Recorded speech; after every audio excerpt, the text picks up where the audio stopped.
শুভ সকাল বন্ধুরা। সকালবেলার সমস্ত বাসি কাজ কমপ্লিট করে বাবুর ছোট ছোট কাঁথাগুলো ওগুলোও ধুয়ে দেওয়া হয়ে গেছে, শুকোতেও দিয়েছি।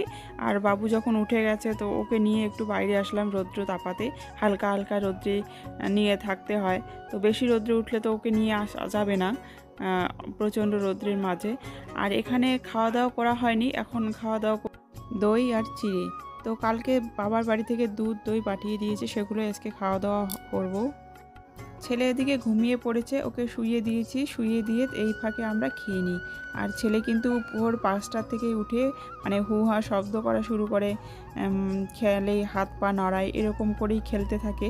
আর তারপরে আমাদের খাওয়া দাওয়ার পর ওকে আবার মানে বাবু উঠে গেছে, ওর দিদিকে কোলে দিয়ে তারপরে আমি এই কাজগুলো করি। ও বেশিক্ষণ নিতে পারে না, হাত ব্যথা করে, তো শুয়েই থাকে, বেশি কোলেও নেয় না। আর এদিকে সর্ষে ছিল বাড়িতে, তো এগুলোকে এখন আমরা শুকোতে দিচ্ছি। 2-3 দিন রোদে দিয়ে ভেঙে আনলে তেল একটু বেশি হয়, তো বাড়ির তেল শেষ হয়ে গেছে, তো 2-3 দিন পর রৌদ্র দিয়ে তারপরে ভেঙে নিয়ে আসবে।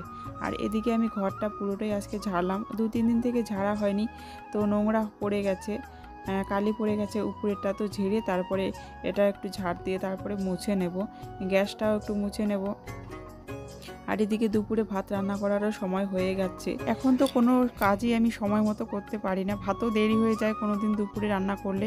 সেই জন্য মেয়ে যখন স্কুলে যায় মানে 10টাতেই আমার ভাত সবজি সব কিছু রান্না কমপ্লিট করে রেখে দিয়ে দিই, তারপরে ছেলেকে নিয়ে থাকি।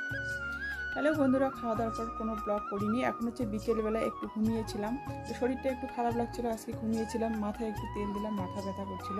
আর এখন এই যে কাপড়গুলো, বাবুর ছোটো ছোটো কাঁথা ছোটো কাপড়গুলো, এগুলো আমি এখন ভাঁজ করে ঝুড়িতে রেখে দেবো, এই ঝুড়িটাতে রেখে দেবো।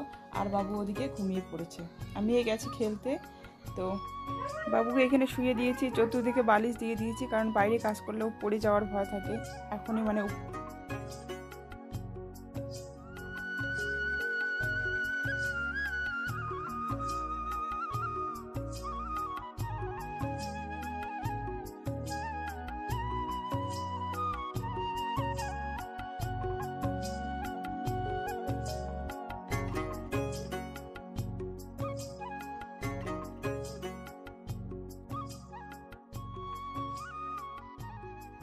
আমার কাপড় গুছিয়ে রাখা হয়ে গেছে। এদিকে দুধ জাল দিতে এসেছি, মেয়ের খেলতে খেলতে খিদে পেয়ে গেছে, তো এসে বললো যে মা দুধ মুড়ি খাবো। তো দুধগুলো জাল দিতে দিতে দেখি যে দুধগুলো ফেটে গেছে, অনেকগুলো দুধ ছিল, তো ছানাও অনেকটা বের হচ্ছে। মেয়ে বলছে যে মিষ্টি খাবো, কিন্তু আমি কোনোদিন মিষ্টি বানাইনি, তো মোবাইলেই দেখেছি, ইউটিউবে দেখেছি কেমন করে বানায়, তো চেষ্টা করছি আজকে দেখি কীরকম হয়। তো আমি এখানে ছেঁকে নিচ্ছি, ছেঁকে নিয়ে মলায়ন করে হাত দিয়ে মেখে নেব। আর ওদিকে কিন্তু বাবুও উঠে গেছে, তো ওকেই খেলা দিচ্ছে। এখানে কিন্তু অনেকগুলো ছানাই বের হয়েছে, তো এগুলো রেডি করে আমি সন্ধ্যাবাতি দিয়ে আর এখানে চলে এসেছি। আমার গুলো করে নেওয়া হয়ে গেছে, এখানে জলে ফুটোতে দিয়েছি, ফুটছে, তো তারপর দেখি কেমন হয়। আজকে প্রথম ট্রাই করলাম মেয়ের আবদারে, অনেক দিন থেকেই বলে যে অনেক সময় দুধ ফেটে যায়, অনেক দিন থেকেই বলে যে মিষ্টি করো মিষ্টি করো, তো আজকেই করে নিলাম।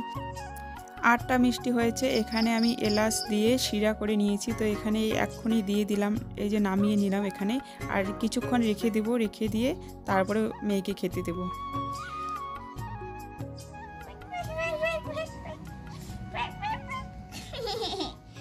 তাই তাই তাই মামা বাড়ি যাই, মামা দিলে ভাত, মামি দিলে খাই, তাই তাই তাই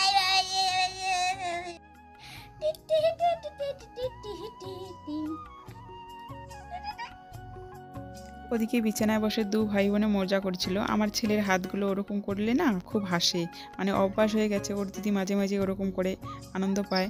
আর এদিকে আমার মিষ্টি চলে এসেছে এই ঘরে, আর ওর বাবাও চলে এসেছে, তো সবাই মিলে খেতে বসেছি আর ছেলেকে বিছানায় শুয়ে দিয়েছি।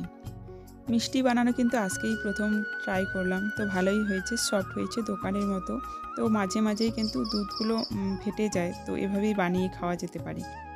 তো মিষ্টি খাওয়া দাওয়া করে এদিকে মেয়ে একটুখানি বই পড়ছিল, ওকে বই পড়িয়ে দিলাম, দিয়ে তারপরে বাজার থেকে নিয়ে এসেছে মাছ, তো মাছগুলো কেটে পরিষ্কার করে আমি ধুয়ে ভেজে নেব। আর ওদিকে ভাতও আমার হয়ে গেছে, মাছ রান্না করব, আলু ফুলকপি আর মাছ ঝোল করব, একটা সবজি করব আর ভাত। তো আজকের ব্লগটা কেমন লাগলো অবশ্যই কমেন্ট করে জানাবে, আর সাবস্ক্রাইব করে আমার পাশে থাকবে। তো আজকের মতো টাটা।